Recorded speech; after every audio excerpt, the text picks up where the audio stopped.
السلام علیکم ورحمۃ اللہ وبرکاتہ۔ حضرت ابو موسیٰ اشعری رضی اللہ تعالیٰ عنہ سے مروی ہے کہ بعض صحابہ اللہ کے رسول صلی اللہ علیہ وسلم کے پاس آئے اور عرض کیا، یا رسول اللہ صلی اللہ علیہ وسلم، اسلام مذہب کے اندر کون سا مسلمان سب سے بہتر ہے؟ اللہ کے رسول صلی اللہ علیہ وسلم نے فرمایا، من سلم المسلمون من لسانہ ویدہ، کہ جس مسلمان کے ہاتھ اور زبان سے دوسرے مسلمان محفوظ رہے، یہ مسلمان مذہب کے اندر سب سے بہتر اور افضل مسلمان ہے۔ دیکھو میرے عزیز دوستو، پیارے بھائیو، حدیث کے اندر المسلمون کا لفظ استعمال ہوا ہے۔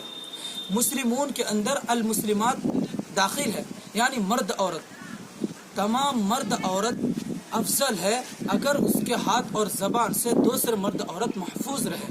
اللہ تبارک و تعالی ہمارے ہاتھ اور ہمارے زبان کو دوسرے مسلمان کو اذیت دینے سے اور تکلیف پہنچانے سے حفاظت فرمائے، آمین۔